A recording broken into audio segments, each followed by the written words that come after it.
Olá, hoje eu vim aqui dar dicas para novos professores, professoras de yoga e para aqueles que aspiram se tornarem professores, instrutores de yoga. Então vão ser mais de 10 dicas e a primeira que eu dou é: tenha uma prática constante, tenha uma prática diária, se possível, uma prática sólida.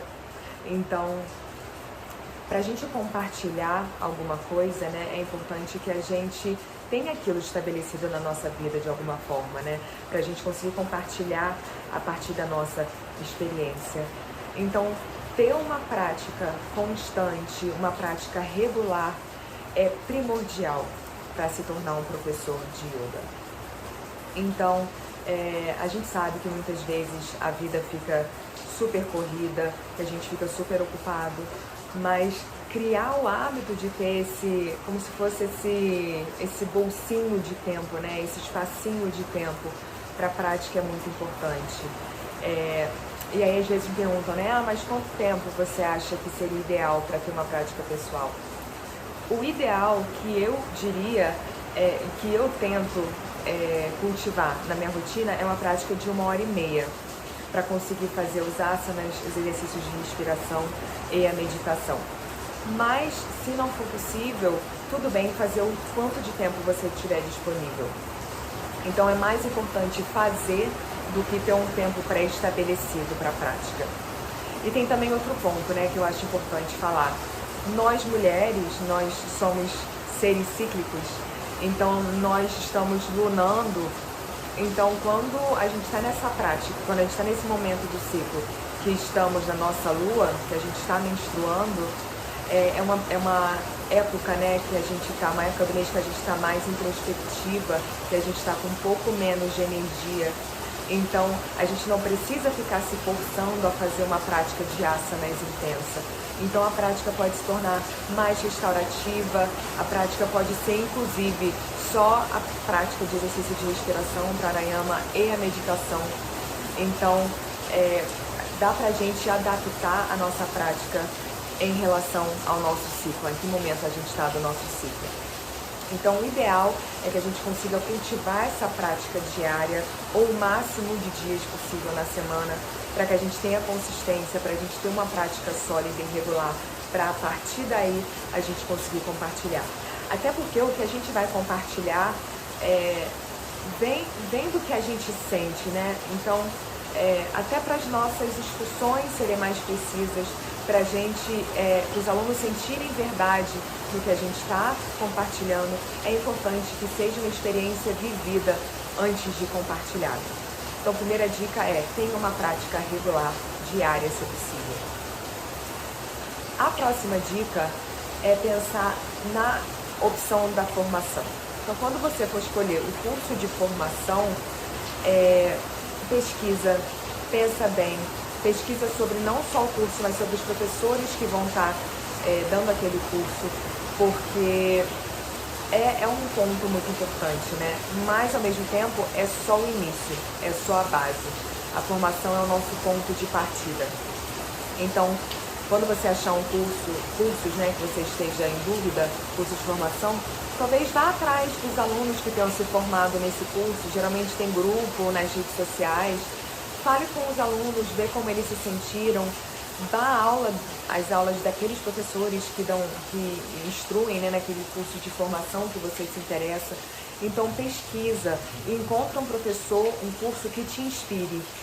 Então faça essa pesquisa do curso de formação, né, para você se sentir satisfeito quando terminar esse curso. Mas ainda tenha em mente que o curso de formação é só a base, é só o início. Então ainda vai ter uma jornada depois, né? A gente está sempre aprendendo, sempre construindo conhecimento e acumulando esses conhecimentos. Então, o curso de formação é o início, mas escolha um bom, escolha um que você confie, que te inspire.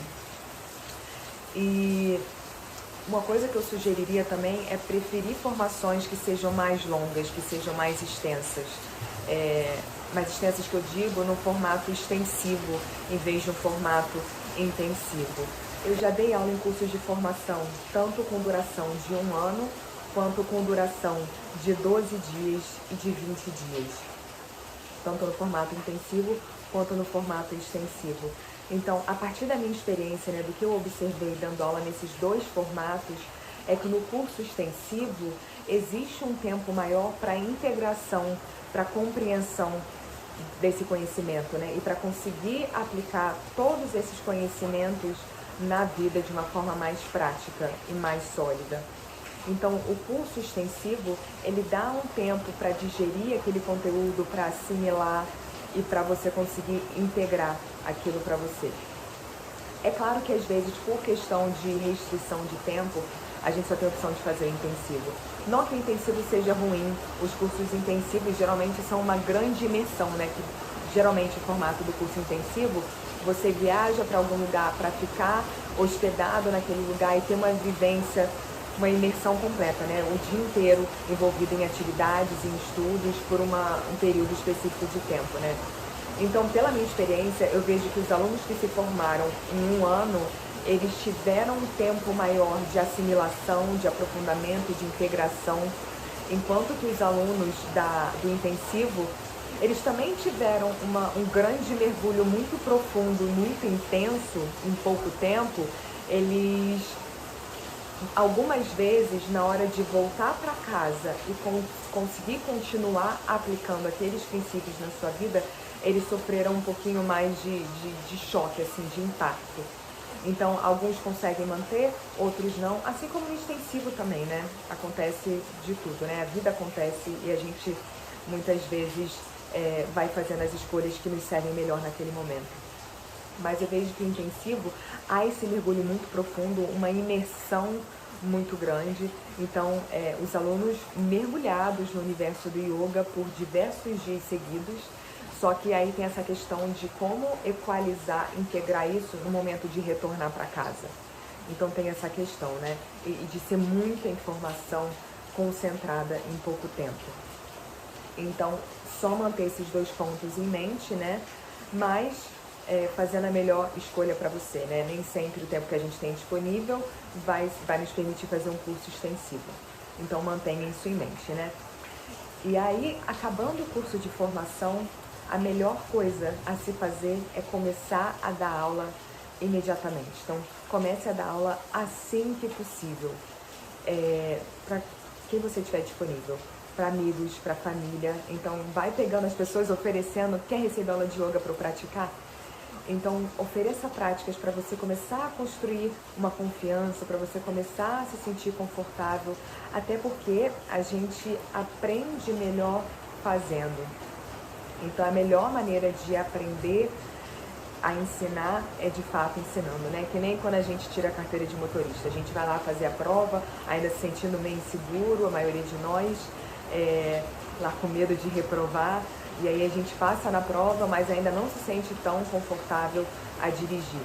E aí a gente vai pegando maior confiança, maior habilidade, conforme a gente está dirigindo, né? Já está com a carteira, mas conforme a gente vai dirigindo, vai adquirindo essa confiança e se sentindo mais à vontade para dar aula. Então a gente aprende a ensinar, principalmente ensinando, né? Então começa a dar aula o mais cedo possível, até porque se você deixar passar muito tempo depois da sua formação, é possível que crie-se uma lacuna de tempo, que aí essa lacuna de tempo vai se transformando num monstro, numa muralha, né? De medo, de insegurança e de questionamentos, de dúvida, né? Então, já tirar esses esparadrapo de uma vez e começar a dar aula o mais cedo possível, eu acho que faz uma diferença muito grande. Eu vejo que alunos que eu tive que demoraram a dar aula, muitas vezes começaram a se colocar muitas barreiras, sabe? Para conseguir dar esse passo, né? Então, cada vez que aparecer uma oportunidade, sempre diga sim. Sempre dizer sim para cada oportunidade de dar aula, para ir construindo aprendizado, para ir construindo segurança e para cada vez mais você se sentir melhor enquanto professora. Então, diga sim a cada oportunidade, dê aula assim que possível, assim que você puder. E começa dando aula para amigos, para familiares, para colegas de trabalho, que assim você vai construindo essa segurança, né? Outra coisa assim que eu acho que é bastante importante é a gente optar por uma linha, uma tradição específica dentro do yoga. Então, se a gente não compreende exatamente onde a gente está, em que tradição a gente está inserido, fica mais difícil a gente compartilhar e a gente se situar mesmo. A gente só consegue compartilhar a partir do momento que a gente compreende e integra aquele conhecimento, né? Então, tenta encontrar uma linha, uma tradição que você se identifique, para aí você começar a se aprofundar, né? Porque se você não consegue escolher uma linha, pode ficar tudo muito nebuloso, muito confuso. Então, se informe sobre, por exemplo, o Vedanta, sobre o Tantra, sobre Sankhya, sobre ISKCON, a consciência de Krishna. Então, veja, observe, entenda, pesquise sobre as tradições existentes para você optar por uma que você se identifique mais, para não ficar tudo muito solto no ar e perdido. Então, escolha uma tradição que você se identifique para você seguir e para conseguir consolidar o conhecimento melhor e se aprofundar. Outra coisa também que eu falaria é essa questão da confiança, né? No início a gente se sente muito inseguro e é natural, completamente natural. Sempre quando a gente começa alguma coisa nova, a gente fica se questionando se a gente é bom o suficiente, se a gente tem capacidade. Então, por mais que seja o início da jornada, confia no conhecimento que você tem. Por mais que não pareça muito, esse conhecimento pode ajudar muitas pessoas. Então, acredita no conhecimento que você tem para compartilhar.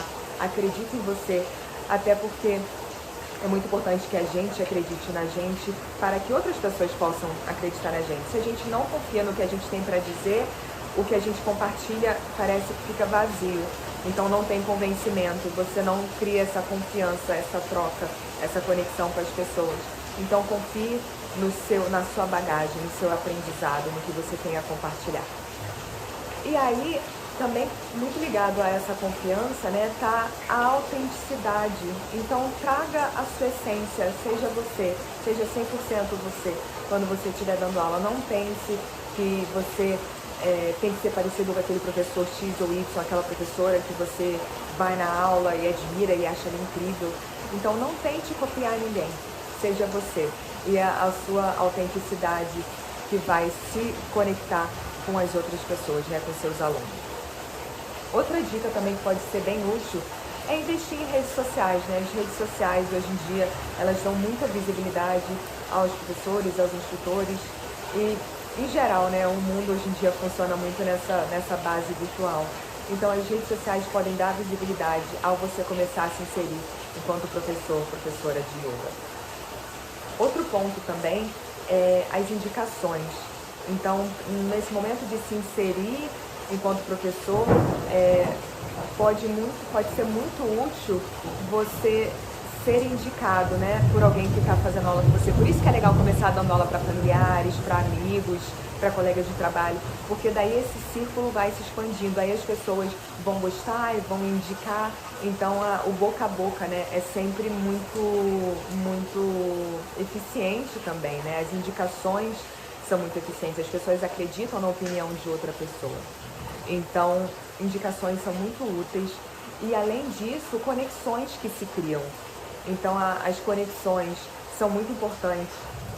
Por exemplo, nesse momento inicial, né, como se inserir, como eu não tenho experiência, eu não tenho currículo, como é que o estúdio vai me contratar? Então, uma coisa um ponto, né, que eu vi acontecendo já com alguns alunos, é isso de alguém, enfim, você como aluno geralmente pratica em algum estúdio ou com algum professor específico, né? E aí você está sempre naquele estúdio, naquele espaço, com aquele professor. E aí aquele professor vai perceber a sua dedicação, o seu empenho, vai ver a sua evolução, o seu amadurecimento na prática. E às vezes, quando surge uma vaga naquele estúdio, naquele espaço, naquele meio, eles podem lembrar de você. E você se colocar disponível, né? Falar que você está interessado em dar aula, que aí se vagar algum lugar, né, enquanto professor, precisando de professor, ou se alguém faltar, algum professor faltar e não puder ir, ou se adoentar, você poder entrar como professor substituto, como professora substituta. Então, criar essas conexões, né, mostrar que você tem interesse em dar aula, em entrar nesse meio, é muito importante, que aí você vai se conectando, vai conhecendo mais gente e a palavra vai se espalhando, né?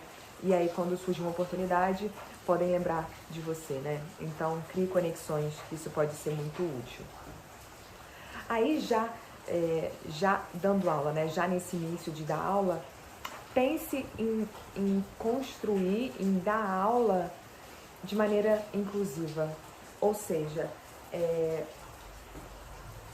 eu vejo às vezes professores dando aula falando assim, eles oferecem uma postura específica, né? Agora a gente vai para a postura Adho Mukha Vrikshasana, né? Parada de mão. Agora a gente vai para Adho Mukha Vrikshasana. Se está na sua prática, se você já pratica, fica à vontade. Se você não pratica, postura da criança, sei lá, alguma outra alternativa. Então, essa forma de dar aula, ela não é exatamente inclusiva, né? E quem nunca praticou, ainda não está na prática da pessoa, não é parte da prática da pessoa Adho Mukha Vrikshasana, mas ela gostaria que fosse. Como é que você faz, né? Então, como é que ela faz se ela quiser para essa postura? Então, ensinar de uma maneira inclusiva. Então, se você oferece 2 opções, 3 opções, ensine a versão que é mais desafiadora. E aí você pode dar as outras opções. Aí você deixa o seu aluno, sua aluna, escolher a opção que ela quer naquele momento. Então, se você oferecer uma opção que é mais desafiadora, ensine aquela opção. Que aí a pessoa vai poder tomar sua decisão baseada em algo que ela conhece, em algo que ela viu, que ela compreendeu. Então, ensine dando opções, dê aula de forma inclusiva. E outra coisa também que às vezes acontece, que eu vejo, é quando são oferecidas opções, como se fosse criando opções que cria-se uma hierarquia entre as posturas. Você pode ficar nessa aqui mais fácil, a postura da criança, ou você pode ficar nessa aqui que é um pouquinho mais difícil, Adho Mukha Svanasana, né, cachorro olhando para baixo, ou você pode vir para essa postura que é a mais difícil, Pincha Mayurasana, por exemplo, postura do pavão. Então, colocar essa hierarquia nas posturas como se uma fosse melhor que a outra, eu também não, na minha opinião, não é uma maneira inclusiva de dar aula. Então, naquele dia, a pessoa pode se beneficiar muito mais da postura da criança Balasana do que do Pincha Mayurasana, por exemplo. Então, eu não recomendaria criar hierarquia entre os asanas, criar como se uma postura fosse mais especial que a outra. Então, oferecer opções dentro daquilo que vai servir a pessoa melhor. Então, olha, hoje a gente tem a opção X, Y, Z, escolha a que vai te servir melhor hoje, a que te parece melhor para você, para o seu corpo, para a sua energia, para a sua mente no dia de hoje. E isso pode oscilar de um dia para o outro, e às vezes a pessoa tem limitações físicas também. E aí, se ela não escolhe aquela postura que é oferecida como a mais desafiadora, ela pode se sentir menor, pode se sentir não tão boa, pode se sentir inferiorizada, minimizada, porque ela não está praticando aquela postura que foi colocada no topo do ranking. Então, pensar em tornar a sua aula mais inclusiva, isso eu acho que é algo muito importante a se pensar, né? O yoga é inclusivo, é sobre união, é sobre ser um espaço para todos. Então, pensar nessa inclusividade. Outra coisa também que eu consideraria é criar um plano de aula que faça sentido, um arco que faça sentido.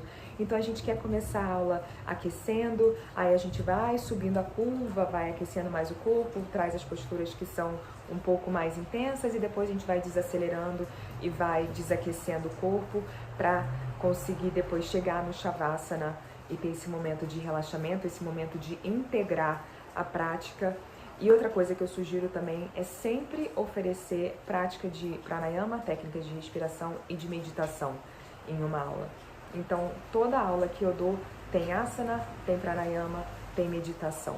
Então, como os asanas, né, existe esse foco muito grande nos asanas, às vezes a gente esquece que o caminho do yoga leva a gente para a meditação. Das funções do asana é a gente aprender a se sentar de forma confortável, né? Quando a gente senta e sente dor no quadril, na coxa, no joelho, a gente não vai conseguir entrar nesse estado meditativo porque esses fatores físicos estão puxando a nossa atenção toda hora. Então, uma das funções do asana, que são diversas, é a gente conseguir sentar confortavelmente. Então, a meditação só acontece a partir do momento que a gente está confortável. Se o corpo ficar puxando a nossa atenção, a gente não consegue adentrar essas camadas mais profundas. Então, o asana leva a gente para a meditação. Então, é muito importante que o asana siga para uma meditação, para um pranayama, técnicas de respiração, para a gente conseguir deixar a mente mais concentrada, para a gente em seguida partir para a meditação. Então, eu recomendo que toda a prática tenha asana, pranayama e meditação. E outra coisa que pode ser usada também nas aulas, né, outra dica é usar um tema, ter sempre um tema para cada aula, né, que aí vai ajudar você a juntar todos os elementos, né, planejar um tema. E o tema pode ser de acordo com a sua criatividade, né, pode ter uma postura que seja o pico da prática, pode ser de acordo com as estações, com as fases da lua, de acordo com o chakra, de acordo com algum ponto da filosofia do yoga, pode ser algum ponto da anatomia, algum foco do corpo físico, anatômico, pode ser algo da própria cosmologia, né, da mitologia. Então, trazer algum tema para a aula é sempre interessante, né? E outro ponto também que pode ser um pouco... Tem opinião dos dois lados, né? Que é a música. Então, devo tocar música nas minhas aulas ou não? Bom, esse é um ponto que eu acho que é bem pessoal, vai de acordo com a sua preferência. Eu, particularmente, eu não coloco música nas práticas, porque a música, muitas vezes, é muito legal, porque estabelece um clima, estabelece um clima mesmo, uma atmosfera específica, uma energia específica.